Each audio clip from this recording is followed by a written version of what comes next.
Okay. So Geran can be replaced by the word it.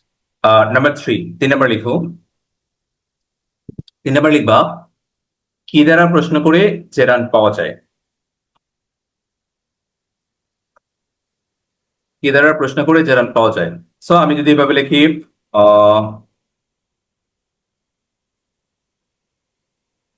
we can find out, এই যে খুঁজে বের করা, হ্যাঁ, we can find out gerund, আর ফাইন্ড আউট ওয়ার্ডটা এখানে আমার কাছে অ্যাপ্রোপ্রিয়েট মনে হচ্ছে না, আমরা বলতে পারি we can identify, okay, identify, we can identify gerund। তোমরা লিখবা কি দ্বারা প্রশ্ন করে gerund পাওয়া যায়। we can identify gerund by gerund asking by the word what, okay, asking by the word what, we can identify gerund asking by the word what, মানে কি দ্বারা প্রশ্ন করে আমরা হচ্ছে gerund পেতে পারি।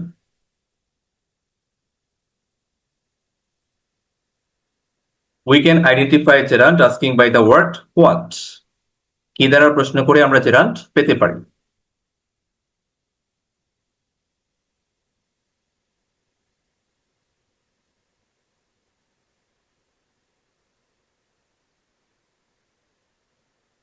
completed writing? জি স্যার। ওকে, এবার কয় নম্বরে আছি আমরা বলো। 3 নম্বর। 4 নম্বরে, 3 নম্বর শেষ। হ্যাঁ, লিখবা জেরান্ট স্থির ধারণা প্রকাশ করে। জেরান্ট স্থির ধারণা প্রকাশ করে।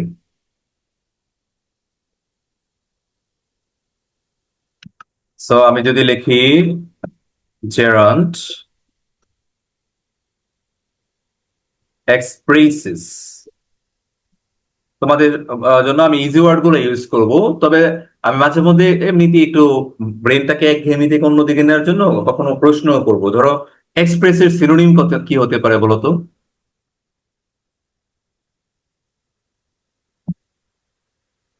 লিখে দিচ্ছি, হ্যাঁ, এক্সপোজ, তো exposes, gerund expresses or gerund exposes the static idea। আর এক্সপ্রেসের সিনোনিম কি এক্সপোজে? exposes না তো, express, expose মানে পরে ওই যে এখানে সাবজেক্ট তো gerund, third person singular number, এর জন্য s যুক্ত হয়েছে, হ্যাঁ, একই রকম কিন্তু এক্সপ্রেস, এক্সপোজ।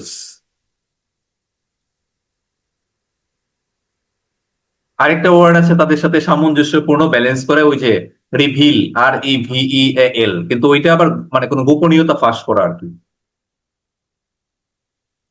প্রকাশ করা। রিভিল মানে প্রকাশ করা, প্রকাশ করে দেওয়া। Okay, so gerund expresses or exposes the static idea। Static মানে বুঝছো তো, নিশ্চল, মানে মুভিং না, নট মুভিং। লেখো অন্যদিকে, অন্যদিকে পার্টিসিপল গতিশীল ধারণা প্রকাশ করে। ডাইনামিক। Thank you, dynamic. হ্যাঁ, আমি এটা ভাবছিলাম, কিন্তু আমি একটু অন্যরকম ভাবে লেখা ট্রাই করি আর কি। হ্যাঁ, একবার তো on the other hand contrary লিখলাম, অন দা আদার হ্যান্ড দিয়ে লিখি, on the other hand, on the other hand, participle, on the other hand, participle refers, এই যে এগুলো থেকে তোমরা রাইটিং শিখবা, refers to, আমার বানান মনে হয় ভুল হয়েছে, REFERS, refers to, হ্যাঁ, participle refers to expressing। আর এক্সপ্রেসিং মিনিং কি? কোনটা ভাইয়া? এক্সপ্রেসিং। ওমা, এটা আবার কি বলে বেটায়, তুমি এই মাত্র শিখলে এক্সপ্রেস মানে প্রকাশ করা। Mistake sir. ভাইয়া 2 এর পর আইএনজি হবে? হ্যাঁ হ্যাঁ, এটাই তোমাকে শেখাতে যাচ্ছি, তোমাদের সবাইকে, এই জন্য রাইটিং করতেছি আমি এভাবে। রেফার টু মানে এরপরে যদি ভার্ব আসে তাহলে আইএনজি দিতে হবে, হ্যাঁ। ভাইয়া আপনি মিউট। হুম, না ঠিক আছে। এক্সপ্রেসিং ডাইনামিক আইডিয়া, এইটা দিয়ে তোমরা কিভাবে আসলে রাইটিং করবা যখন তুমি কোনো কিছু সংজ্ঞা দিতে যাবে ইংলিশে যে এটা রেফার্স টু। আমি একটা এক্সাম্পল দেওয়ার চেষ্টা করি, এগুলো তো আমার মাথায় মুখস্থ করা থাকে না, সিচুয়েশন থেকে দিতে হয়, মিলতেও পারে নাও মিলতে পারে, এটা আমরা ব্যালেন্স করে নিব। ধরো কপিং, নকল করা আছে না, তো কপিং প্যারাগ্রাফ আসছে, প্রথম লাইনে তুমি লিখলা কপিং, এই copying refers to, copying refers to writing something illegally. বুঝতে পেরেছি কথা? কপিং রেফার্স টু এর পরে রাইট না রাইটিং, রাইটিং। তার মানে রেফার টু দিয়া বুঝায়, বুঝায় মানে এটা এটা উল্লেখ করে বা এটা বুঝায়। তাহলে copying refers to writing something illegally, অবৈধ হবে। আরো যদি আমরা ডিটেলস মানে অন্যভাবে আলোচনা করি তাহলে তো আরো অন্য কিছু আসবে। ধরো আরো যদি, এখন তো আমরা রাইটিং শিখতেছি না, তো আমি তো ডিটেলস বলতেছি না, ধরো এটাকে আরো অনেক মিনিংফুল করা যেত, আরো বিউটিফুল করা যেত, আরো এলিগেন্ট করা যেত, যে copying refers to writing something by the help of illegal means, এরকম করা যেত।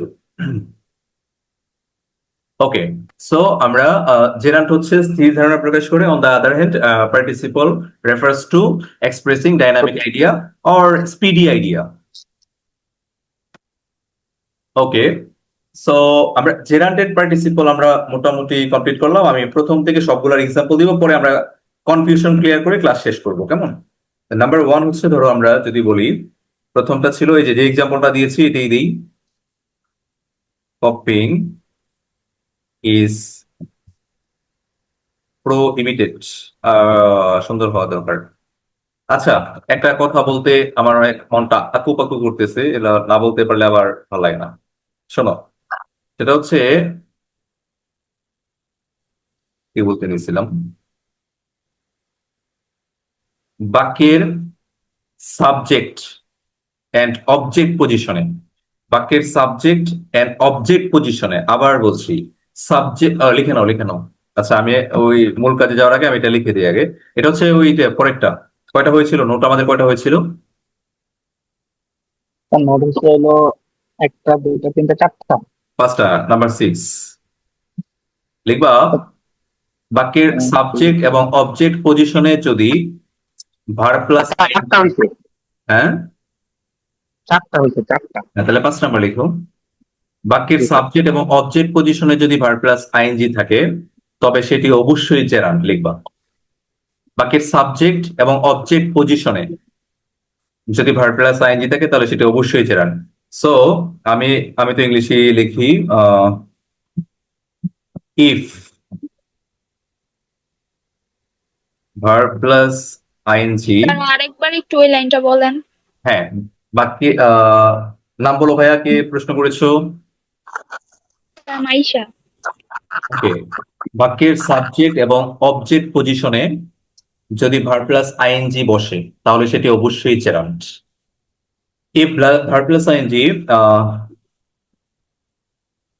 আমি দেখো কিভাবে লিখি, এটা তোমাদেরকে একটা বলছি, আমি এখানে লিখবো অন্যরকম, তাহলে আইডিয়াটা আরো ক্লিয়ার হয়ে যাবে। এই verb plus ING works as both as the subject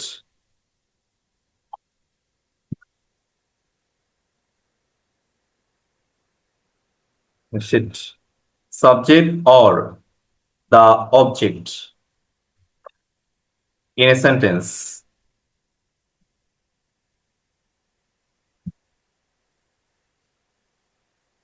It must it must be adjourned.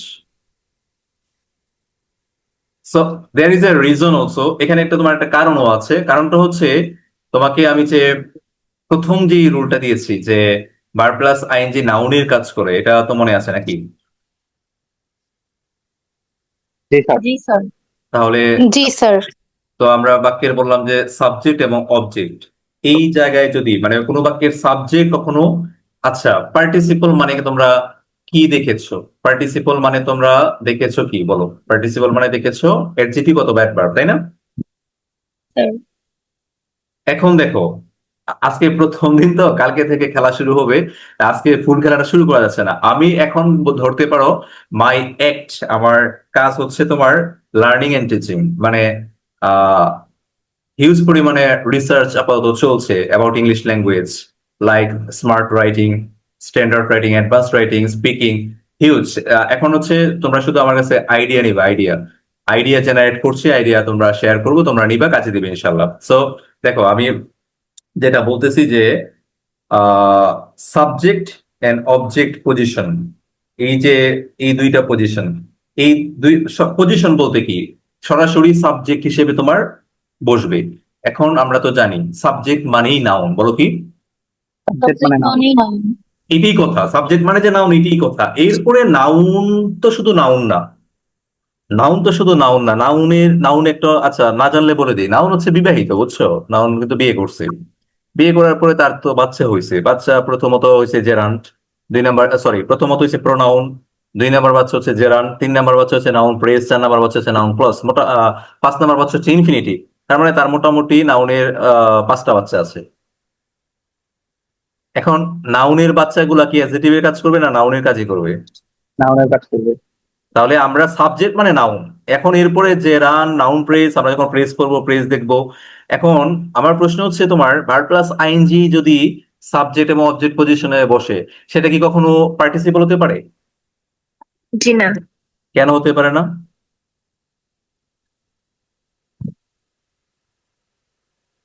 উত্তর দিয়ে দাও, ভুল শুদ্ধ আমি আছি তো, উত্তর দাও।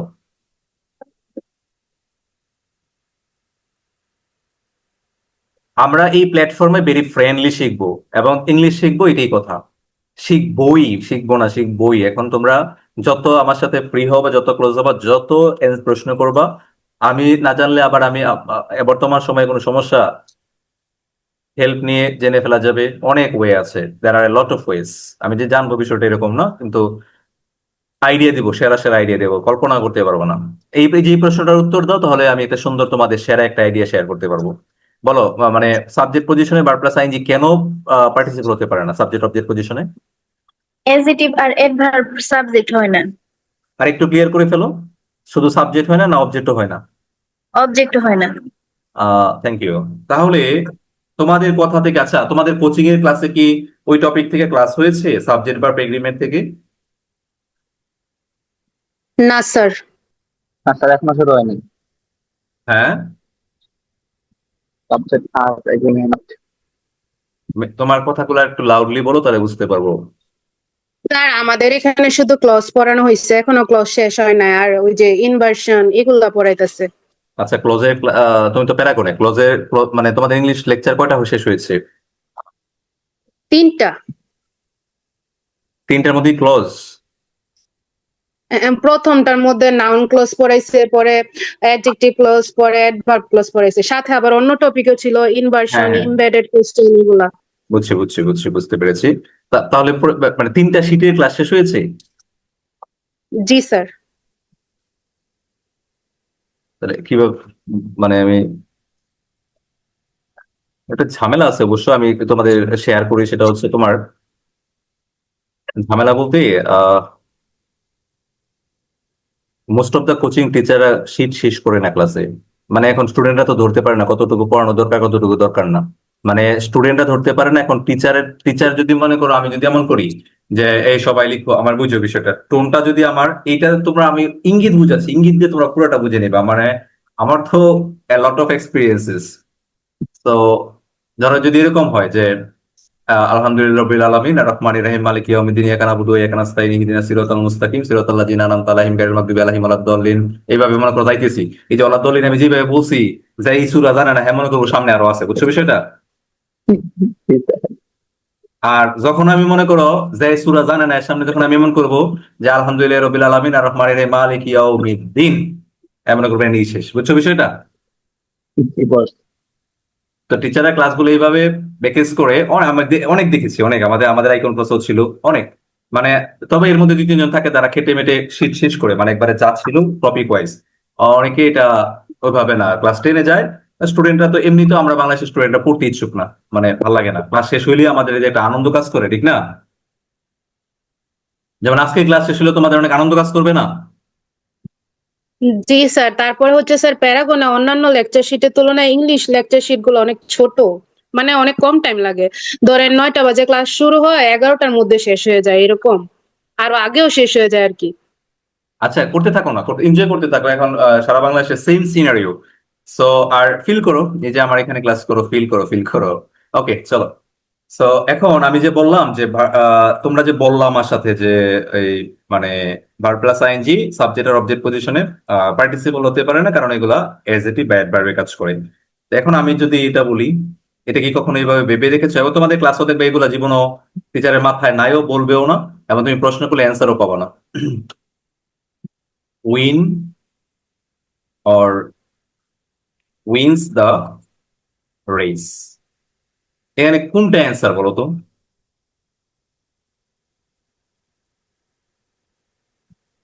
Wins. Win. Wins the race. Thank you. আচ্ছা, এখন আমি যদি তোমাদেরকে ধরো, আপাতত আমার মন চাইছে তোমাদের সবাইকে বিপদে ফেলার জন্য, আমি এখন কিন্তু এই পজিশনে আছি, চাইলেই তোমাদের এখন আমি ট্র্যাপে ফেলে দিতে পারবো, এবং আমি ফেলবো না, ফেললে তো তোমার শেখানো যাবে না। আর আমি তোমাকে যদি প্রশ্ন করি যে এখানে আসলে কি বুঝে আমি উইজ দিব? স্যার এটা তো একটা প্রবাদ বাক্য বুঝাইছে, এর জন্য এটা মেইন প্যাটার্নে নাও হইতে পারে, এরকম কিছু। আহ ওকে, ফাইন। কিন্তু প্রবাদ বাক্য কি একদমই গ্রামার ছাড়া চলে? মানে প্রবাদ কি সব ভুল প্রবাদ, নাকি শুদ্ধই হয়? না স্যার, এমন কিছু না, মানে আমি একটা আইডিয়া করলাম যে হ্যাঁ, এরকম কি আইডিয়া, হইতে না পারে না, এই নাকি যে যে। আমিও তো প্রশ্ন করেছি তোমাকে আরো ক্লিয়ার করে দেওয়ার জন্য যে প্রবাদ তো শুদ্ধ ভাষার জিনিস, তো প্রবাদ তো ভুল থাকে না। নর্মালি প্রবাদ সব আমরা যা দেখি সব প্রবাদ শুদ্ধই আছে গ্রামাটিক্যালি, কেমন? জি স্যার। তাহলে এখন আমি বলতেছি উইন্সটা কেন হবে? আমি তো এখানে দেখতেছি দুইটা জিনিস আছে, স্লো অ্যান্ড স্টিডি।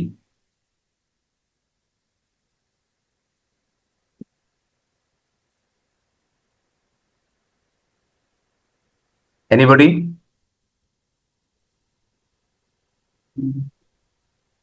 এক নাম্বার প্রশ্ন কেউ রেসপন্স করতেছো না। 2 নম্বর প্রশ্ন, আচ্ছা তোমরা কি কখনো এইভাবে ভেবে দেখেছো এই স্লোটা কি অ্যাডজেক্টিভ না? স্লো কি নাউন না অ্যাডজেক্টিভ? Adjective. Adjective. তাহলে এন্ডের আগে এন্ডের, তো এমনিতে adjective, কিন্তু এখানে নাউন বুঝাইছে। এটা কে বলেছো? আমি মাহিয়া। ওকে, থ্যাংক ইউ। এটা এখানে অ্যাডজেক্টিভ বুঝিয়েছে, আচ্ছা। নাউন বুঝিয়েছে। এটার সোর্স কি? তোমার যে উত্তর, এটার কোনো সোর্স আছে? স্যার এটা হচ্ছে ভার্বের আগে বসছে, তো ভার্বের আগে সাবজেক্ট বসে, আর সাবজেক্ট তো হয় নাউন বা প্রোনাউন। ভের চরম সোর্স, মানে সুন্দর, মানে যুক্তিটা অনেক সুন্দর। এখন আমি জানি এন্ডের আগে স্লো, এটাও অ্যাডজেক্টিভ। এন্ডের পরে যে স্টিডি আছে, এটাও অ্যাডজেক্টিভ, কারণ এন্ডের আগে যা পরেও তা। তাহলে দুইটা অ্যাডজেক্টিভ মিলা সাবজেক্ট হয়ে গেল, এটা কি আদৌ সম্ভব? আচ্ছা, ভার্বের আগে যে বসে সে নাউন বা প্রোনাউন বা সাবজেক্ট। তাহলে তোমরা কি তোমাদের লাইফে আজ পর্যন্ত কোনো অ্যাডজেক্টিভ কে সাবজেক্ট হতে দেখছো?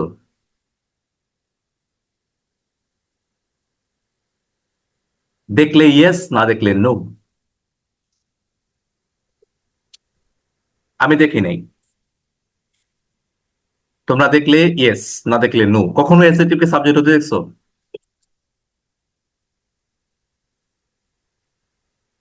কথা বলো। No sir. তুমি কি জীবনে দেখছো good is he, beautiful is she, এরকম দেখছো? না sir, she is beautiful, she is good. Right. তার মানে এখন আসো, দেখো আইডিয়াটা কি আসলে। এটা আমাদের জানার লিমিটেশন, সংকীর্ণতা, সেটা হচ্ছে এটা আমিও কিন্তু 6 থেকে এটাই পড়তেছি, slow and steady with the rest, slow and steady with the rest, time and tide wait for none, এগুলো পড়তেছি। আমার মাথায় কিন্তু এগুলো ধরতো না। বিষয়টা নিয়ে যখন তুমি প্রচুর পরিমাণে কেন কেন ওই যে কিউরিয়াস মাইন্ড, তখনই জানতে পারবা। এই জায়গায় আসলে তোমার এটা হচ্ছে এরকম, এ, এই যে এ, এরপরে এখানে আছে তোমার শিট, পার্সন। এখন কি আমরা বুঝতে পেরেছি?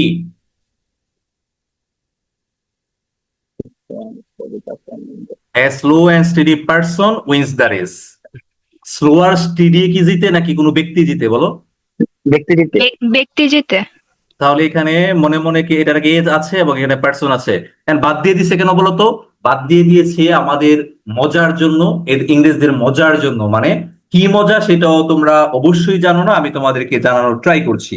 অবশ্যই জানো না কি মজা, সেটা হচ্ছে তোমার, আমি এই দুইটা জিনিস আজকে তোমাদেরকে ল্যাঙ্গুয়েজের সেই একটা ফিল দিব। আহ আরে কি দেখো, কি কাটতে গিয়া কি কেটে ফেলি, তারপর কাটতেছি স্টিডি। ফিলটা হচ্ছে এইটা, বলো এইটা, এটা বুঝাইতে পারলে তখন ওই ফিলটাও দেওয়া যাবে। আহ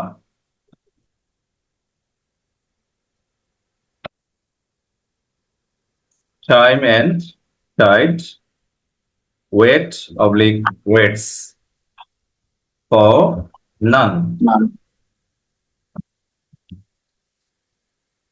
কোনটা হবে বলো?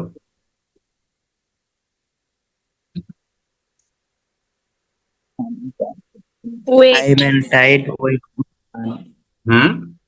ওয়েট। Wait thank you. আচ্ছা, মন দিয়ে শোনো, এখানে আগে কি বলি মন দিয়ে শোনো, সেটা হচ্ছে টাইম এন্ড টাইড যদি ওয়েটও বলো, এটার অর্থ কি, লেন্দি কি বুঝায়? সময় ও What does স্রোত the কারোর জন্য sentence mean, অপেক্ষা হ্যাঁ? করে না, সময়। কারোর জন্য থেমে থাকে না। Thank you. তাহলে এখানে টাইট কেন, এই টাইট কেন আবার?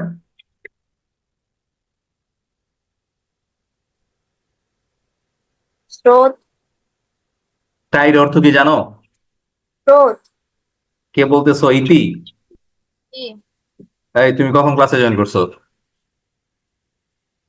স্যার একটু আগে। আচ্ছা আচ্ছা আচ্ছা আচ্ছা।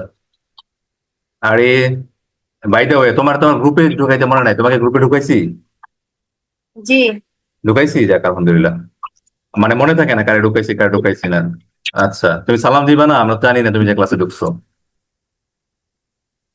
ওকে, সো এই যে আমার কথা হচ্ছে টাইড মানে স্রোত, এটা তো নদীতে, নদীতে যে স্রোত থাকে এই স্রোতকে বোঝাচ্ছে। তো তোমরা বলতেছো সময় কে বোঝাচ্ছে, তাহলে টাইড কেন দিল? হ্যাঁ, অ্যান্সার গুলো তোমাদেরকে প্রশ্নের মাধ্যমে আমি বের করে নেওয়ার চেষ্টা করবো, না হলে পরে আমি এক্সপ্লেন করবো। এখানে বিষয়টা হচ্ছে তোমার, মন দিয়ে শুনো কি বলি। Time and tide wait for none, এই টাইম এন্ড টাইড দুইটা জিনিস মিলে সময়কেই বুঝাচ্ছে, একটা জিনিসকে বুঝাচ্ছে সময়। কিন্তু টাইড দিয়েছে কেন? দেখো, এটাকে ইংলিশ লিটারেচারের ভাষায় বলা হয় এলিটারেশন। শব্দটা আবার বলো, কি বলছি? এলিটারেশন। হ্যাঁ, আবার বলো। এলিটারেশন। এলিটারেশন মানে হচ্ছে তোমার ব্যঞ্জন বর্ণের, আই মিন কনসোনেন্টের পুনরাবৃত্তি। তোমাদের পরীক্ষায় ঠুস করে, জাহাঙ্গীরনগরে মেডিকেলে ঠুস করে চলে আসতে পারে এলিটারেশন। আমি তোমাদের ইন্টারে ওই যে হোমোফোনস পড়াইছি না, হোমোফোনস, জি। মাত্র জি, 8-10টা লিটারি টার্মস আছে, 8-10টা। ওইখান থেকে ঠুস করে কোশ্চেন চলে আসে। এই 8-10টা পড়াতে কেবল লাগে আধা ঘন্টা 40 মিনিট বা 1 ঘন্টা, ধরো একবার ইজি। বাট এগুলো থেকে কোশ্চেন চলে আসে। অনেক কোচিং, অনেক শীট, মানে এগুলা ধরে না, অনেক টিচারও ধরে না। অথচ এটা কিন্তু একটা ভেরি কমন টপিক। তোমরা দেখো এই ইদানিং কিন্তু লিটারেচার থেকে প্রশ্ন থাকেই। সো এই যে একটা জিনিস আমরা শিখলাম এখন, এলিটারেশন। এলিটারেশন মানে কি, ধরো এই যে টাইম কি দিয়ে শুরু হয়েছে বলো? টি। আবার টাইট, টি। আগের বাক্যে স্লো, এস। স্টেডি। এস আচ্ছা, এবার আসো। তোমরা কি একটা টাং টুইস্টার দেখছো? ওই যে তোমার ইয়ের জন্য, ওই জিহ্বা, আরে ঠোঁট টোট ক্লিয়ার ফ্লুয়েন্ট করার জন্য একটা টাং টুইস্টার দেখছো না তোমরা? ওই যে she sea sells in the sea shore, নাকি দেখছো এটা? জি স্যার। সবগুলা কিন্তু এস দিয়ে শুরু হচ্ছে, she sells in the sea shore. So এই যে ব্যঞ্জন বর্ণের কনসোনেন্টের যে রিপিট ব্যবহার, রিপিটেশন, এটাকে লিটারেচারের ভাষা বলা হয় ইলিটারেশন। আচ্ছা, এই ইলিটারেশন কেন আসলো? এটা আসছে ভাষাকে সুন্দর করার জন্য, এক কথায় একটা মজা দেওয়ার জন্য। মজা মানে রিদম দেওয়ার জন্য, একটা জোশ আনার জন্য। জোশ মানে তুমি তুমি কেন বলো যে তোমাকে যখন কেউ জিজ্ঞেস করে কই যাও, তুমি কেন বলো যে একটু টা খেয়ে আসি? তুমি কি টা খাও? ওই চায়ের সাথে যেমন টা খাইয়ে আসো, সেম ইলিটারেশন, টাইমের সাথে টাইড লাগাইছি। মানে এইটা দিয়া কি কোনোভাবে আমাদেরকে বুঝাইতেছে যে এই দেখো নদীতে যখন স্রোত চলে যাবে তখন কিন্তু তুমি নদীতে গিয়ে মজা পাইবে না, এই জন্য তুমি সবসময় নদীর মধ্যে গিয়ে বসে থাকবে, এরকম কিছু বোঝাচ্ছে এটা? না স্যার। এই দুইটা দিয়া আমাদেরকে কি বুঝাচ্ছে? অবশ্যই টাইমের গুরুত্ব বুঝাচ্ছে। জি স্যার। তার মানে এই টাইড আনার এখানে একটাই কারণ, ওই যে মজা মজা, মজা করার জন্য। লিটারেচার, মজা মজা মানে এলিটারেশন ইউজ করে আসলে দুইটা দিয়ে। হ্যাঁ, এখন তোমাদের ব্রেইনকে আমি আই আই রিসার্চ এভরিডে, আমি তোমাদের ব্রেনকে অন্য জগৎ দিয়ে ঘোরাবো। What is called critical thinking. Critical thinking and creative learning কি আমি তোমাদের চোখে আঙ্গুল দিয়ে দেখাবো। আজকে আমি একটু হিন্টস দিচ্ছি। ধরো আমি যে কথাটা তো তোমাদেরকে বললাম যে কি যেন বলছি, মনে করাই দিবা। প্রচুর চিন্তা করার পরে কিছু মনে থাকে না, ঠিক আছে? বলো বলো, কি যেন বলতেছিলাম, মনে করা দাও এইমাত্র। আরে, ইলেকট্রন মনে হয়। না না, এলিটারেশন এই মাত্র কি একটা কথা যেন বলতেছিলাম, এই জন্য তোমাদের ফোকাস আমার চেয়ে বেশি থাকতে হবে ক্লাসের মধ্যে। Critical thinking. হ্যাঁ, Critical thinking. Right right, critical thinking. Critical thinking বলতে আসলে কি বুঝো বলো তো দেখি। গভীর চিন্তা ভাবনা। মানে কঠিন জিনিস চিন্তা ভাবনা করা। আচ্ছা, জটিল চিন্তা ভাবনা বা সৃজনশীল চিন্তা ভাবনা। Thank you, thanks all of you. একটা এই যে যেটা বলতেছো এটা দিয়ে তো ক্লিয়ার হচ্ছে না, যে যে কেউ একটা যে কোনো এক্সাম্পল দেয় যে স্যার দিস ইজ দিয়াবল, বা sir this is critical thinking, বা this is the example of critical thinking, or this is the practical example of critical thinking. যে কেউ একটাও আমার একটা মানে একটা সিচুয়েশন বুঝাও যে স্যার এটা ক্রিটিক্যাল থিঙ্কিং।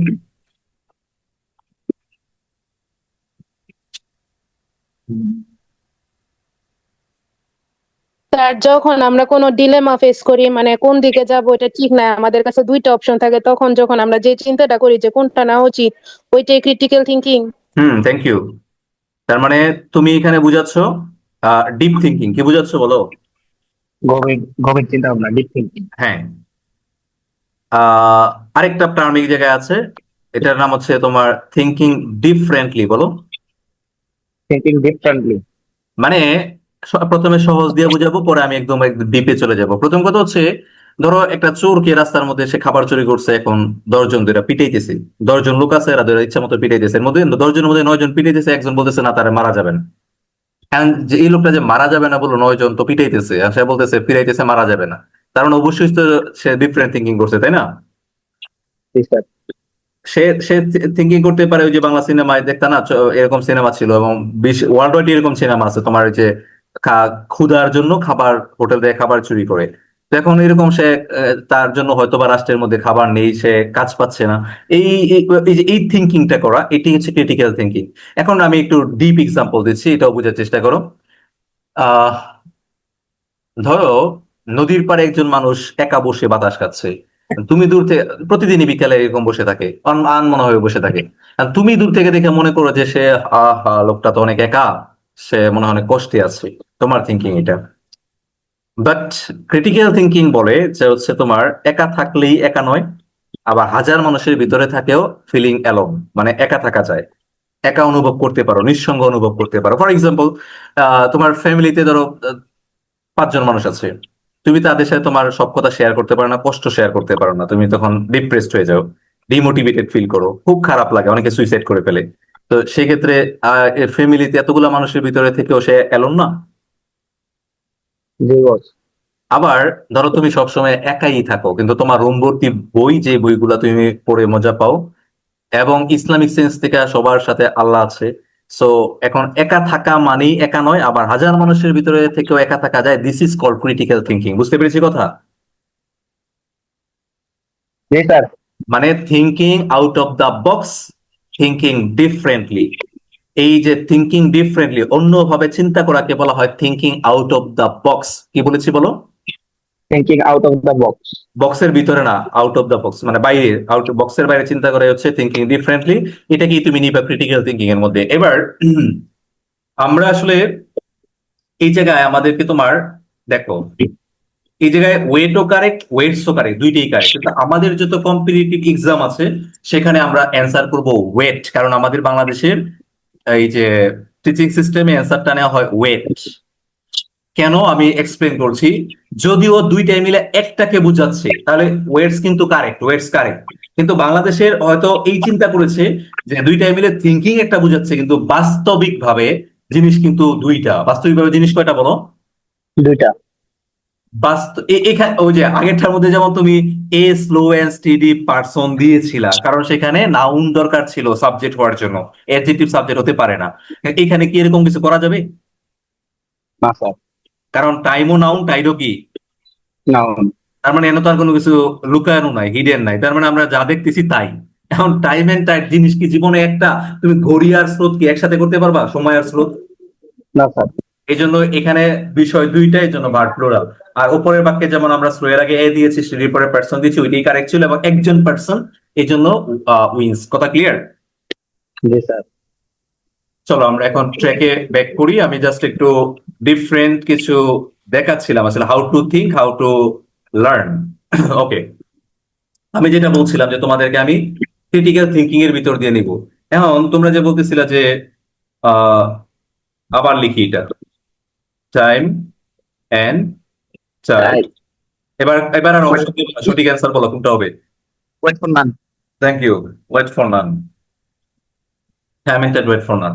এখন ওই যে এখানে আমি যে টাইম এন্ড টাইড লিখলাম, এটা দিয়ে টাইট শব্দটাকে, টাইট তো মজা দেওয়ার জন্য দিছে, মানে এলিটারেশন যাতে মিলে, টাইম এন্ড টাইট। টাইটের জায়গায় কি অন্য কিছু বলা যায়? থিঙ্কিং করো তো।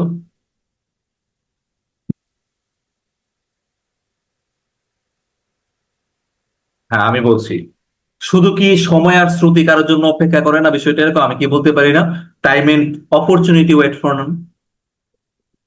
Yes, sir. সুযোগ কারোর জন্য অপেক্ষা করে না, বলা যায় না? বলা যায় তো। জি স্যার, বলা যায়। আবার ধরো তোমার মানে আমি তো মানে আজকে প্রথম দিন তো ফান করতেছি না, মাই টিচিং নাও ইট ইজ প্রচুর ফান। এরকমও তো বলতে পারে, এরকমও বলতে পারে যে হচ্ছে তোমার কি জানো, time and girlfriend wait for none. জি স্যার, জি স্যার। আরে অনেক ছেলেদের মেয়েদের গার্লফ্রেন্ড, আরে ছেলেদের গার্লফ্রেন্ডরা দেখো ছেলেদের। বলে না, তুমি চাকরি না পেলে আমি এবার বিয়ে বসেই যাবো। আরে, জি স্যার, জি স্যার। তাহলে এই গার্লফ্রেন্ডটা তুমি অপেক্ষা করে না, চুস করে চলে গেছে। তাহলে টাইম এন্ড গার্লফ্রেন্ডও বলা যায়। শুধু ওই যে মাথায় খালি নিয়ে মুখস্থ করবা যে খালি time and tide, time and tide. No, there are a lot of things which don't wait for none, sorry, which don't wait for anyone. Okay, last আজকের মতো আরেকটা আইডিয়া দেখি, এটা সম্পর্কে তোমাদের মতামত কি। ব্রেড এন্ড কি যেন বলে বলো তো? Butter. Butter. Well, is my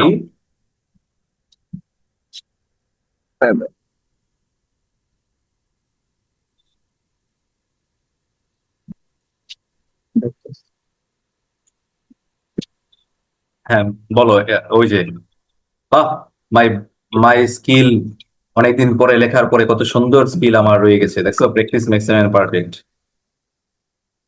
আমি না শূন্যস্থান দিয়ে পর উত্তর দিয়ে বসে রয়েছি, ঠিক না? বলো, which one is correct? Is.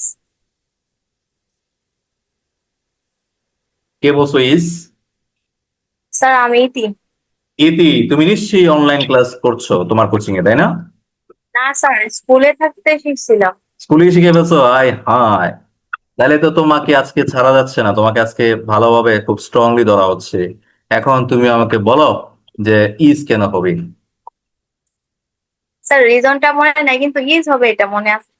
এইটা কি কঠিন কিছু রিজন? তুমি এখন চিন্তা করো, ব্রেড মানে রুটি আর বাটার মানে মাখন। আর বাটার তো শুধু শুধু খাওয়া যায় না, বাটার তো রুটির উপরে দিয়েই খায়, ওই জন্য দুইটা মিলাতে একটা জিনিস বুঝাইছে। এটা কে বলেছো?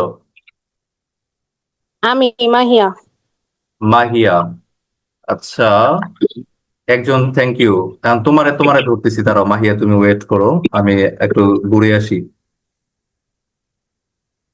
বিএনপির কারা কারা আছে দেখি আগে।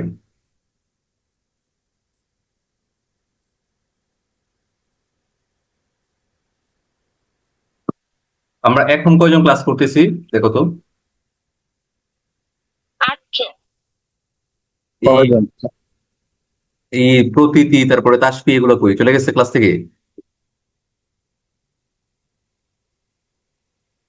স্যার 6 জন ক্লাস করতেছে, আপনারই তো 2টা আইডি। হ্যাঁ 6 জন করতেছে আর 2টা তো আপনার আইডি।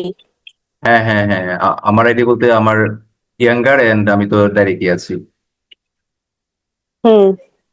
তাহলে এগুলা তো চলে গেল। স্যার মাঝখানে নেট প্রবলেম হয়েছিল। আমার নাকি তোমাদের? না স্যার, আপনারটা ঠিকই ছিল। আচ্ছা আচ্ছা আচ্ছা এখন মাহিয়া কি ধরছি, তুমি বলো, তুমি যে এতটুকু বড় হইছো কয়দিন তুমি রুটি দিয়ে মাখন দিয়ে খাইছো? একবারও না। আমিও তো না। তা আপনি যে সুন্দর করে বললেন যে এই মাখন কি জানো, রুটি ছাড়া মাখন নাকি মাখন ছাড়া রুটি খাওয়া যায় না, এটা কেন বললেন? স্যার মোবাইলে দেখছি ভিডিওতে। Okay, take the idea from me. আর আর কেউ কিছু বলবা? এই যে ইতি যে বলছে এখানে ইজ অ্যান্সার হবে, এর কারণ কি?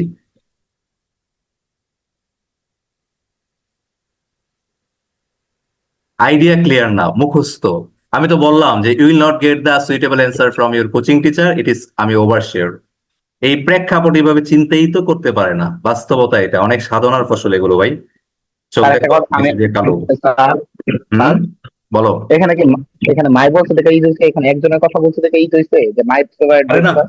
না না না, এই যে ভার্ব কি পিছনের জিনিসকে ফলো করে নাকি সাবজেক্টকে ফলো করে? সাবজেক্টকে সরি স্যার। সমস্যা নেই, বলবা, আরে বলবা, অনেক সময় এই যে এই কথাটা বলছি এখানেই তো কাহিনী আছে। ভারত তো পিছনের জিনিসকে সারা জীবন খালি সামনে কি ফলো করবে, এটা সম্ভব? কারণ পৃথিবীর সব জায়গায় তোমার ব্যতিক্রম থাকে।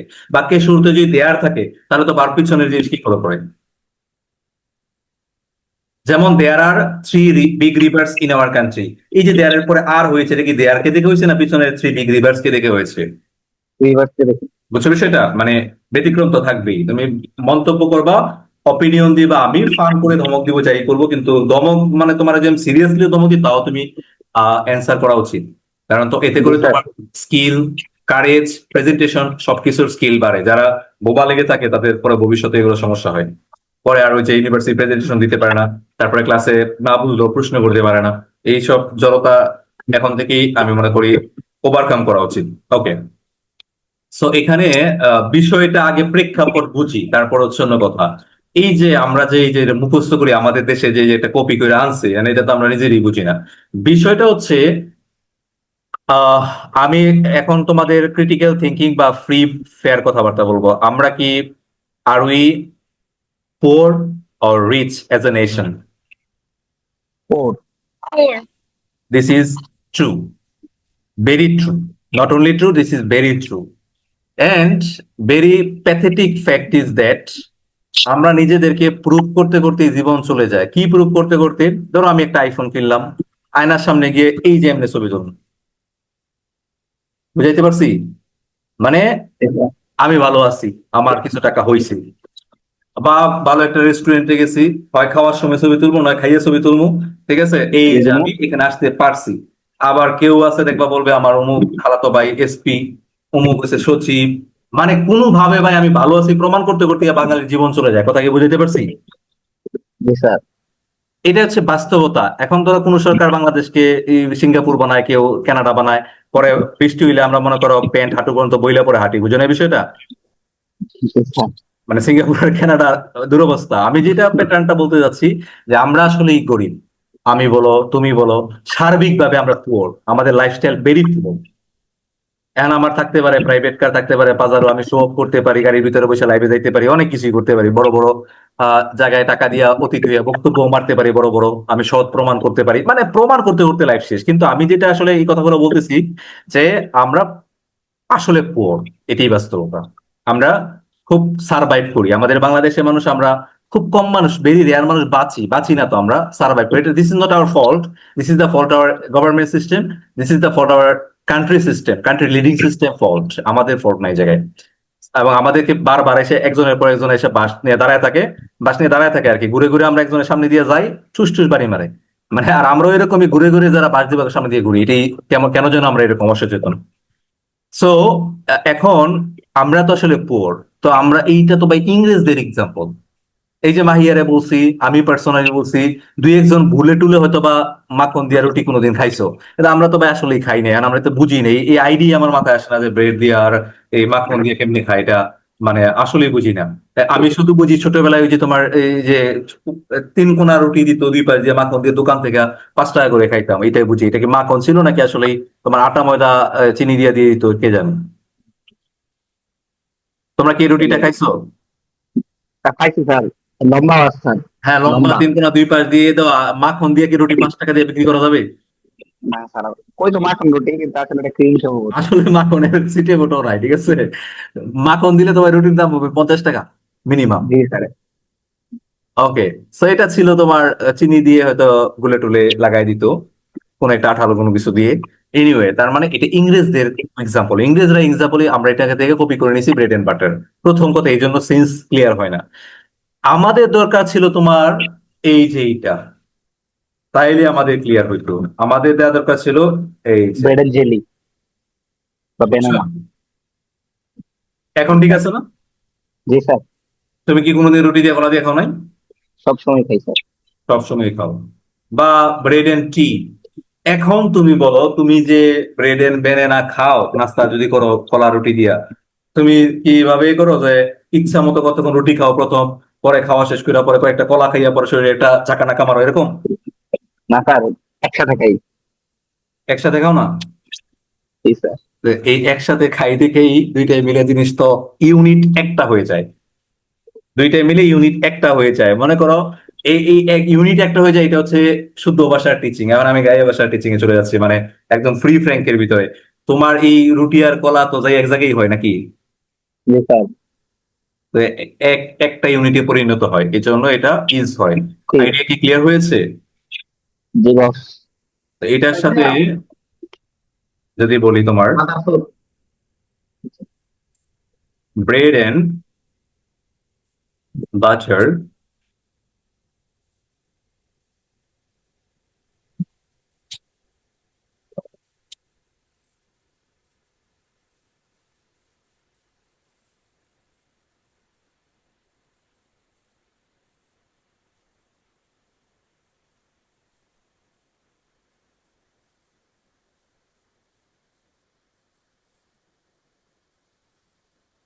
বলো এবার কি হবে?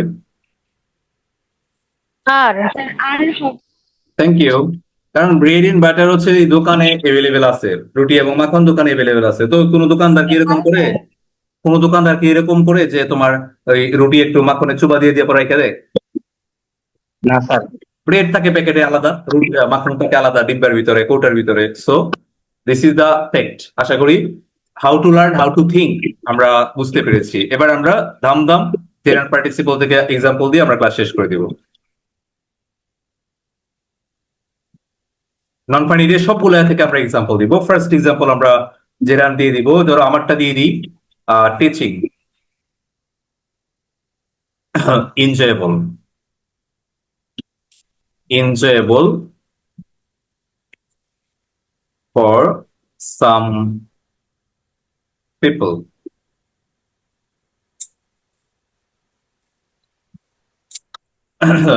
Teaching is enjoyable for some people, মানে কিছু কিছু মানুষের জন্য টিচিংটা এনজয়েবল, নট ফর অল, সবার জন্য এনজয়েবল না, ঠিক আছে। ওকে, তো আমরা এখানে টিচিং এর আন্ডারলাইন করে ফেলি। Okay, এই টিচিংটা কি সবাই তো বুঝতে পারছি নাকি? জি sir. To teach is my passion. শেখানোটাই হচ্ছে আমার passion. To teach is my passion. Sanjida, তোমার যেটা ফ্রেন্ড ছিল আরে সিটি কলেজের, ও তো আমার ফোন দিত, ওর নাম বলেছে কোথায় আছে, ও তো ক্লাস করতো, ওর তো নকল দিতে মনে নেই। ফারজানা, হ্যাঁ ফারজানা। ও মনে হয় করবে না। আল্লাহ, কোনো সমস্যা জিজ্ঞেস করুন, কোন প্রবলেম আছে কিনা। আগে যে করছে ওইগুলাই মনে হয় আর কি করবে, বলছিল আচ্ছা, না পড়লে তো কিছু করার নেই, প্রবলেম থাকলে তো আমি দেখি, তাই না? ওকে, চলো। Two teach is my passion, এটাও তো বুঝতে পেরেছি নাকি?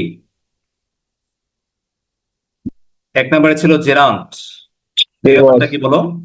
ইনফিনিটিভ। ইনফিনিটিভ, ইনফিনিটিভ, তাই না? এটা তো নন ফাইনাইট ভার্ব নাকি? জি বস। ওকে, 3 নম্বরে এসো। I saw him. I saw him playing in the field. এই প্লেইংটা কি বলো তো? এটা কি পার্টিসিপেট? Thank you participle. এখন এটা সহজ দেখা অনেকে বুঝতে পারছো। এখানে একটা নোট লিখো, এটা তোমাদের কোচিং এর কাজে লাগবে, কোচিং এর পরীক্ষার কাজে লাগবে এবং ভবিষ্যতে অনেক কাজে লাগবে। কি লিখবা জানো? নোটটা লিখো। স্যার আমরা যখন আপনার কাছে পড়তাম তখন একটা শিখেছিলেন ফর দিয়ে কি যেন, ওই যে সুইমিং পুলের একটা উদাহরণ হ্যাঁ হ্যাঁ, থ্যাংক ছিল। ইউ। ওইটাতে আমরা ওইটা আমরা লাস্টে এক্সাম্পল দিব, ওই যে ফর দিয়ে রিপ্লেস করা যায় আর ফর দিয়ে রিপ্লেস করা যায় না, এই তো? মানে ফর দিয়ে রিপ্লেস করা গেলে জেরান্ড, না করা গেলে পার্টিসিপল, এই তো? জি স্যার, এরকম কিছু একটা বলছিলেন হ্যাঁ, ক্লাসে। ওই পার্সপেক্টিভটা হচ্ছে তোমার পরে নাউন থাকলে, মানে যেমন ওই যে রিডিং রুম, সুইমিং পুল, তারপরে ড্রাইভিং কার, রানিং কার, তারপরে তোমার ওয়াকিং গার্লস, ওয়াকিং স্টিক, মানে পরে নাউন থাকলে ওই অঙ্কটা করবো আমরা। কিন্তু এখানে তো পরে নাউন নাই, এখানে পরে প্রিপোজিশন, মানে এটা একা, প্লেইংটা একা। তোমরা নোটটা কি লিখবা, খুব মন দিয়া লিখবা লিখবা সাবজেক্ট ভার্ব অবজেক্ট বাদে, সুন্দর করে লিখো। সাবজেক্ট ভার্ব অবজেক্ট বাদে বাক্যের অতিরিক্ত অংশে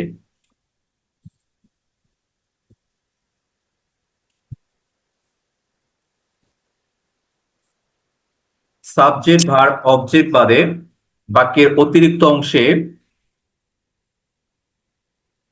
অতিরিক্ত অংশ ভার্ব প্লাস আইএনজি থাকলে সেটি অবশ্যই পার্টিসিপল।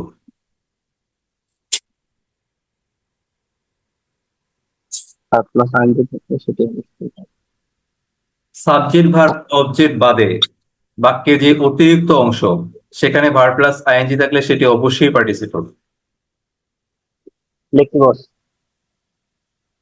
লিখেছি? জি বস। জি স্যার। তাহলে এইবার দেখো, আমি হচ্ছে সাবজেক্ট, আই, স হচ্ছে ভার্ব, হিম হচ্ছে অবজেক্ট, মানে আমি কাকে দেখলাম তাকে। তাহলে এই প্লেইং ইন দা ফিল্ড কি বাক্যের অতিরিক্ত অংশ না? জি বস। তাহলে অতিরিক্ত অংশের শুরুতে ভার্ব প্লাস আইএনজি আছে, এটা কি জেরান্ড হওয়ার কোনো পসিবিলিটি আছে? না বস। আচ্ছা, এই রুল থেকে আমি আরেকটা এক্সাম্পল দিয়ে দিই, তাহলে আরো বুঝবা। যেমন হচ্ছে ধরো entering the room, the teacher started teaching. Oh well, so entering the room, the teacher started teaching. এই যে entering টা কি বলো? বস এটা কি আই স থেকে শুরু হবে? হ্যাঁ, I saw him entering the room, এটা এরকম? সরি, আমি তোমার প্রশ্নটা বুঝতে পারি না, একটু জোরে বলো। প্লেইং ইন দ্য ফিল্ডের বদলে কি স্যার এই এক্সাম্পলটা দিয়েছেন? তোমরা কেউ একজন আমাকে ক্লিয়ার করো তো কি বলতেছে। স্যার ও জিজ্ঞেস করতেছে যে আই স হিম এর পরে এন্টারিং কিনা, মানে প্লেইং এর জায়গায় না না এন্টারিং না না, কিনা। এটা তো আরেকটা এক্সাম্পল দিলাম, আরেকটা বাক্য বানাইলাম না আমি, তাহলে তারা নিচে নিয়ে নিই। এই যে এখন দেখো, এটা জি স্যার, এবার বুঝতে পারছি। স্যার এটা পার্টিসিপল হবে। কিভাবে বলো? ই দিয়ে তো এটা রিপ্লেস করা যায় না। এই নিয়ম পড়ায় একটা চলে যায় কোথায়? আচ্ছা ঠিক আছে, তুমি এটা এইভাবে বের করছো, এটাও ঠিক আছে। সরি, এটা তো ই। আচ্ছা, আমি বলি, এই বাক্যে সাবজেক্ট কি বলো, দ্য টিচার আর ভার্ব কি, তার টিচার স্টার্টেড চার আর অবজেক্ট কি? টিচিং। টিচিং, তাহলে এন্টারিং দ্য রুম কি বলো? এটা পার্টিসিপল। এই এন্টারিং দ্য রুম কি অতিরিক্ত অংশ না বাক্যের? জি, জি তো আমি কি বলছি যে অতিরিক্ত অংশের মধ্যে ভার্ব প্লাস আইএনজি থাকলে এটা অবশ্যই পার্টিসিপল না? জি স্যার। এই থিওরি তোমার লাইফে সারা জীবন কাজে দিবে, এটা মাথায় রাখবা। Very very very critical theory and different. ধরতে পারো তুমি very rare teachers teach this topic or can teach. Okay, so এটা আমরা পেয়ে গেলাম, এটা একটা সুন্দর জিনিস ছিল। এবার চলো আমরা প্রেজেন্ট পার্টিসিপল দিয়েছি, এবার পাস্ট পার্টিসিপল দিই।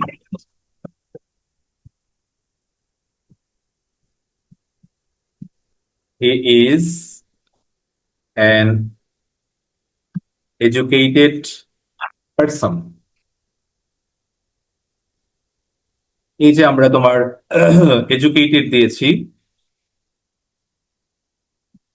এই এডুকেটেডটা ভার্বের কোন ফর্ম বলতো? B3 B3, কিন্তু কাজ করেছে অ্যাডজেটিভের মতো, তাই না?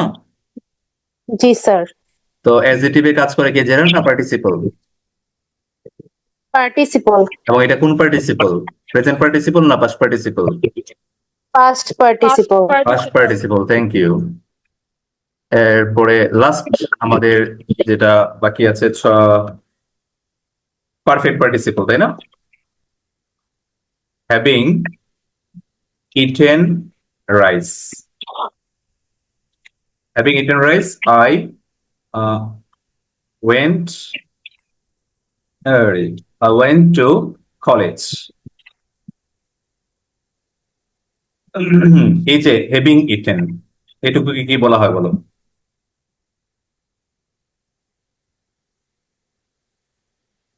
পারফেক্ট পার্টিসিপল থ্যাংক ইউ, এটা মানে সবচেয়ে সহজ, কারণ এটা একদম রেডিমেড, হ্যাভিং প্লাস B3, এটা পারফেক্ট পার্টিসিপল।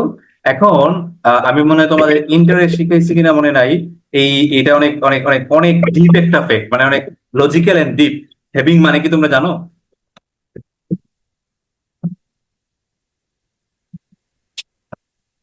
না গ্রহণ জানলে- করা নেওয়া হ্যাঁ হ্যাঁ, গ্রহণ করা নেওয়া থ্যাংক ইউ। হ্যাভিং অনেক বড় একটা টপিক। এখানে হ্যাভিং মানে কি, কেউ কি বলতে পারবা? না পারলে নাই, না দেখো হ্যাভিং মানে কি?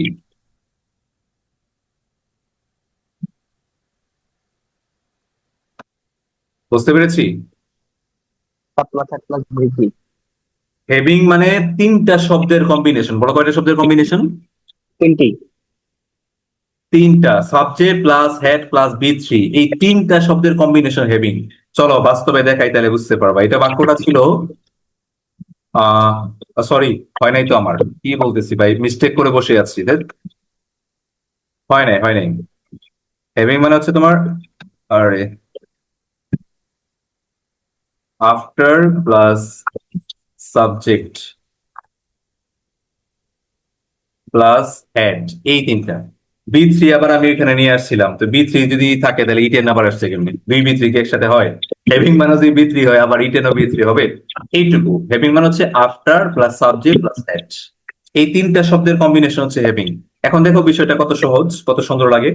এই যে এটা ছিল, বাক্যটা ছিল আফটার আই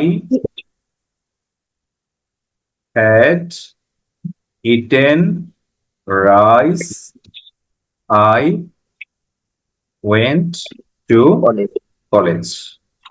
এই আফটার আই হ্যাড, এই তিনটা শব্দকে কি বানায় ফেলছে? হ্যাভিং। হ্যাভিং, তাহলে হ্যাভিং সব মানে কয়টা শব্দের কম্বিনেশন বলো? তিনটা সবাই কি বুঝতে পেরেছি? জি এবং স্যার এখানে একটা সেরা একটা মজার ব্যাপার আছে, সেটা হচ্ছে তোমরা ভবিষ্যতে, আমি ক্লাস তো পড়াবো, আমি তো সিকোয়েন্স অফ টেন্সের উপরে ক্লাস নেবো। তোমরা আগে ইন্টারও আমার কাছে অনেকে কিছু হিন্টস পেয়েছো, কারণ এটা আমি ইন্টারও বলেছি যে কোনো বাক্যের মধ্যে যদি দুইটা ক্লজ থাকে, একটা ক্লজ যদি পাস্ট পারফেক্ট হয় তাহলে আরেকটা পাস্ট ইনডিফিনিট হয়, মনে আছে? জি মানে একটা পাস্ট ইনডিফিনিট, ওইখানে ভার্বের পাস্ট ফর্ম B2 থাকবে, আর পাস্ট পারফেক্ট মানে তো হেড প্লাস B3। একটা ক্লোজ পাস্ট পারফেক্ট হলে আরেকটা পাস্ট ইনডিফিনিট হয়। তো এখানে তো সেম কাজটাই হয়েছে, এই যে আই হ্যাড ইটেন উইথ, এটা পাস্ট পারফেক্ট আর এটা কি পাস্ট ইনডিফিনিট না? জি স্যার তার মানে বলতো কোন কাজটা আগে হয়েছে? খাওয়াটা রাইট, থ্যাংক ইউ। কারণ পাস্ট ইনডেফিনিট তো কেবল জন্ম হয় ইনডিফিনিট দিয়া, পরে আস্তে আস্তে বড় হয়। তার মানে তুমি গতকাল যে কাজটা করছো এটা ইনডেফিনিট, 10 বছর আগে, 5 বছর আগে, 2 বছর আগে যেটা করছো এটা বড় পাস্ট, মানে পাস্ট পারফেক্ট। তাহলে তুমি পাস্ট পারফেক্ট দিয়া একটু অতীতের দিক দিয়ে একটু দূরের কাজকে বোঝায়, পাস্ট ইনডেফিনিট দিয়ে অতীতের দিকে একটু কাছের কাজকে বোঝায়। তাহলে এখানে ধরো আমি ভাত খেয়েছি হচ্ছে আগে, পরে আমি গিয়েছি কলেজে, বুঝতে পেরেছি? জি স্যার। জি স্যার। ওকে, তাহলে আমরা একদম ডিটেলস আমরা নন ফানির ভার্বটাকে শিখলাম। এখন আমি তোমাদের রেসপন্স নিব, প্রশ্ন করবো, অ্যান্সার দিবা, তাহলে ক্লাস হয়ে গেল। প্রথমে বলো, নন ফানির ভার্বের রূপ মোট কয়টা? প্রধানত তিনটা, আবার নিচের একটা আরো তিনটা পার্ট আছে। বলো, পার্টিসিপলের আরো তিনটা পার্ট আছে, হ্যাঁ। তাহলে মোট কয়টা হয়ে গেল? ছয়টা। ছয়টা। 6টা হয়ে গেল, 5টা না? পাঁচটা। কারণ পার্টিসিপল নিজেই তো 3 প্রকার করে ফেলতে পারে, তাই না? ও জি স্যার, জি স্যার। তাহলে পার্টিসিপল বাদে তো থাকে শুধু জেরান্ড আর ইনফিনিটিভ। হ্যাঁ, থ্যাংক ইউ। তাহলে এই যে পার্টিসিপল, আবার এখানে তাদের মধ্যে মনে করো এই যে 3 ভাইয়ের মধ্যে 2 ভাইয়ের বাচ্চা এক দেখতে একরকম, জেরান্ড আর হচ্ছে ওই যে প্রেজেন্ট পার্টিসিপল, বুঝছো? তো এই কনফিউশনটা আমরা ক্লিয়ার করলাম। এরপরে পারফেক্ট পার্টিসিপলের মধ্যে আমাদের এখানে শেখার ছিল, মুখস্থ না করে, যে having, what does the word mean actually, আসলে এই ওয়ার্ডটা কি বোঝায়। তো এইটাও আমরা শিখলাম, আলহামদুলিল্লাহ। সো এই নন ফাইনাইট ভার্ব বাদে যত ভার্ব আছে সব কি বলো? Finite verb. Finite verb. তাহলে যদি বলি ওপেন দা ডোর, এই ওপেনটা কি বার বলো?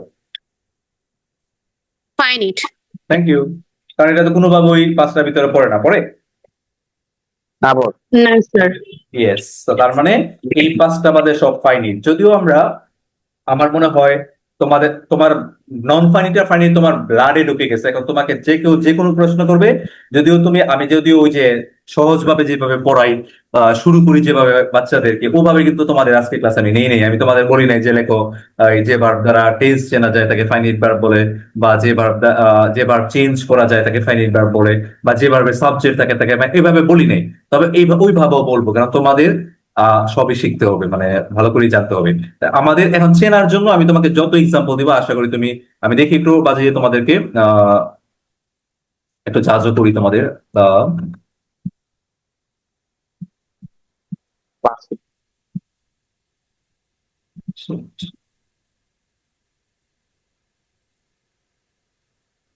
দা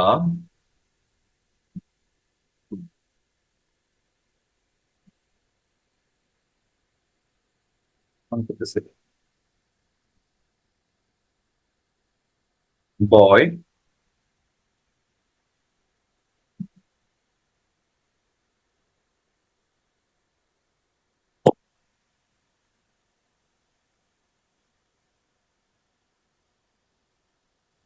লাফিং, এই লাফিংটা কি ভার্ব বলো?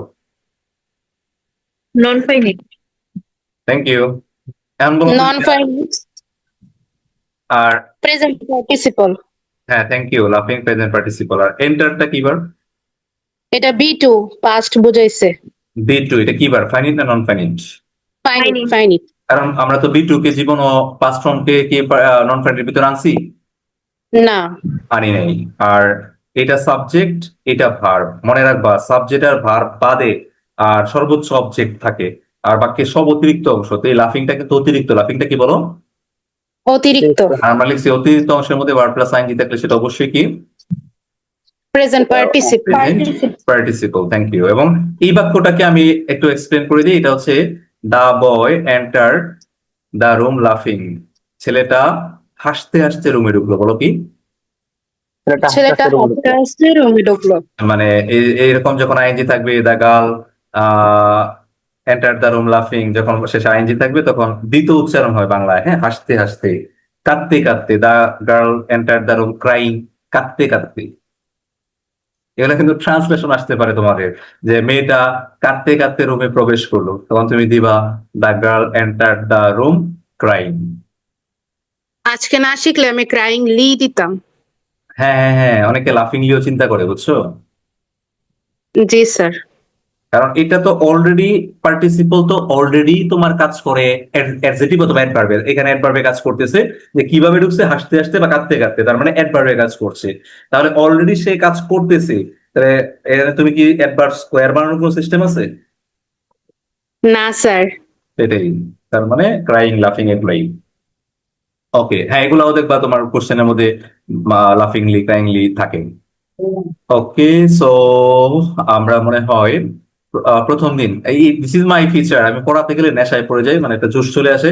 আজকে তো বলছিলাম যে 1 ঘন্টা ক্লাস নিবো, হয়ে গেছে 1.5 ঘন্টা। এনিওয়ে, সো এখান থেকে আবার নেক্সট ক্লাস শুরু হবে, সবকিছু রিলেট করে করে সামনে আগাবো, ঠিক আছে?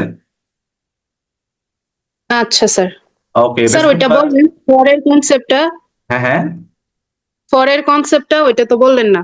ও, কোন কনসেপ্টটা যেন? ফর ওই যে জেরান্ড আর ও, present participle. Thanks a lot, that's sorry ভাই, সব ভুলে যাই। কনসেপ্টটা দেখো, ওই ফরের কনসেপ্টটা এখন আমরা বাদ দিয়ে দিব, আমরা এখন আরো সহজ, আরো স্ট্যান্ডার্ড কনসেপ্ট আছে, ওইটা ওইটা ভাবে চিন্তা করবো। আহ, তবে আমি সহজ করি দুইটাই তোমাদের দেওয়া হচ্ছে, সবাই তো আর সেম ক্যাটাগরি স্টুডেন্ট না।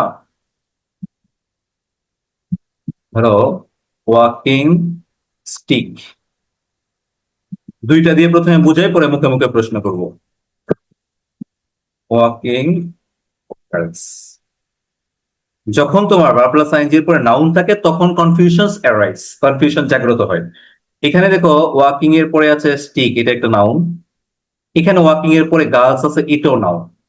এখন কথা হচ্ছে তাহলে ওয়াকিং আসলে কিসের কাজ করে, মানে জেরান্ড না পার্টিসিপল?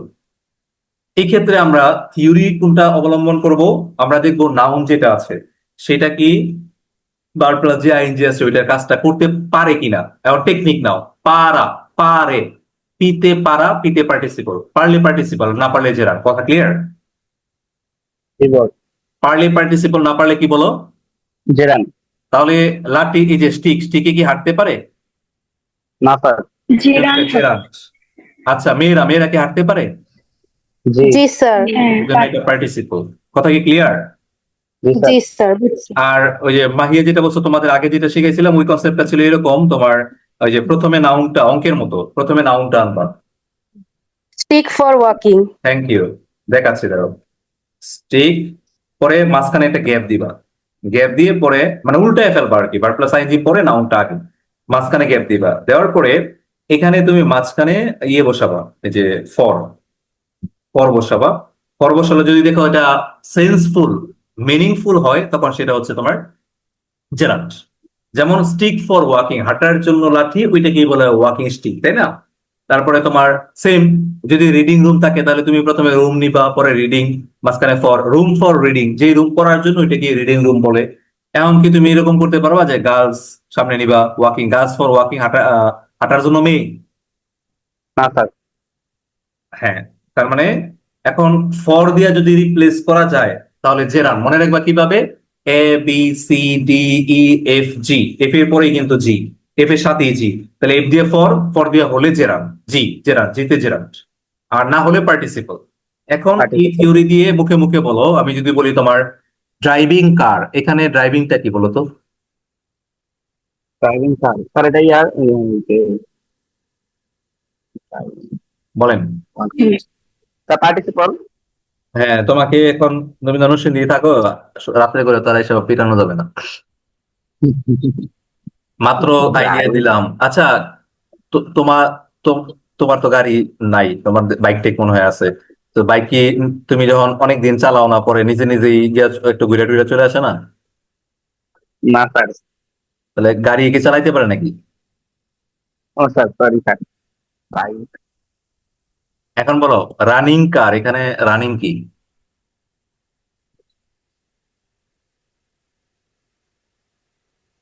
বলো? জিরান। তোমরা বলো, এই যে মাহিয়া বলো, সঞ্জিদা বলো, আরো ইতিহাস বলো, মানে রানিং কারের রানিংটা কি? এটা মনে হয় পার্টিসিপল, কারণ আহ, কার রান করতে পারে, মানে যখন আমরা চালাই তখন। হ্যাঁ, কারণ আমরা তো বলি এটা রানিং কার, তাহলে রানিং কার মানে তো চলন্ত গাড়ি তো, গাড়ি চলে নাকি আমরা চলি? না না না। গাড়ি তো চলে, তার মানে জি জি। পার্টিসিপল। হ্যাঁ, জি স্যার পার্টিসিপল। তারপরে বলো, এবার ইয়ে আছো, স্মৃতি আছো ক্লাসে? জি স্যার। তুমি বলো। তুমি বলো হচ্ছে ব্রেকিং নিউজ, এখানে ব্রেকিংটা কি? Sir participle. ওয়েট, এখন ইয়ে বলো, সঞ্জিদা বলো, ব্রেকিং নিউজ এর ব্রেকিং কি? Sir participle. লাস্ট, এখন ব্রেক মাহিয়া করতে বলো। পারে।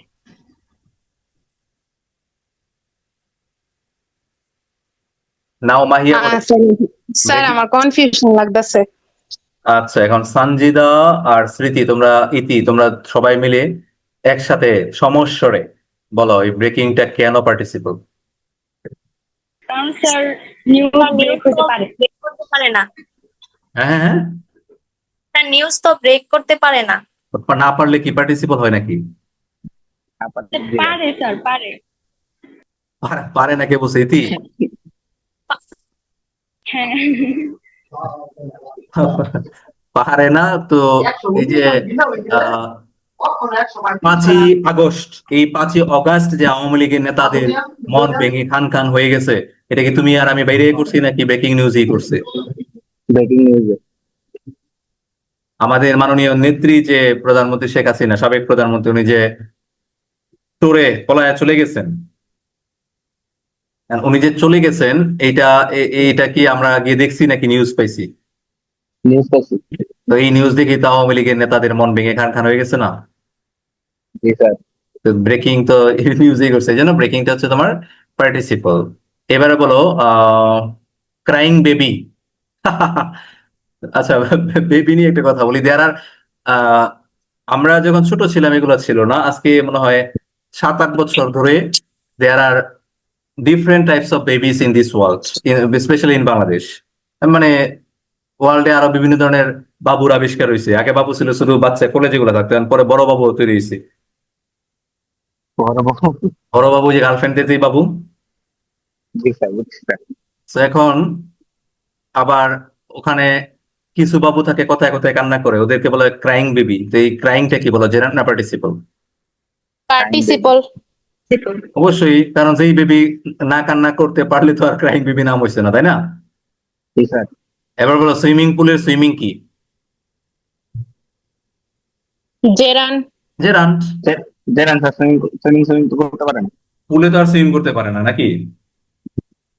তারপরে এই যে ফ্যান উপরে যে থাকে, এই মুভিং ফ্যান, এই মুভিংটা কি বলো? পার্টিসিপল। Thank you. ফ্যানই তো মুভ করে নাকি? জি স্যার। ইয়েস। তারপর একটা ডিফিকাল্ট এক্সাম্পল দেন। ডিফিকাল্ট কোথেকে আনবো? ব্রেকিং নিউজই ছিল সবচেয়ে ডিফিকাল্ট, টপ মোস্ট, বুঝছো? জি স্যার। এখন তোমাকে আমি যদি বলি প্লেইং বয়েস, তো প্লেইং কি? খেলা। পার্টিসিপল। ছেলেরা খেলে, ছেলেরা খেলে। হ্যাঁ, তারপরে আমি যদি বলি যে তোমার আহ কি বলে আর কোথেকে বের করবো? বলো বলো, ওয়াশিং মেশিনের ওয়াশিং কি? পার্টিসিপল। মেশিন তো ওয়াশ করতে পারে। মেশিনেই তো ওয়াশ করে। জি sir. Yes. Okay, thank you. So আগামীকালকে ক্লাসে আবার দেখা হচ্ছে ইনশাল্লাহ। এখান থেকে আমরা আবার শুরু করবো, কেমন? Best of luck. পড়ো তোমরা সবাই। আসসালামু আচ্ছা আলাইকুম। স্যার, আসসালামু আলাইকুম। ওয়ালাইকুম আসসালাম।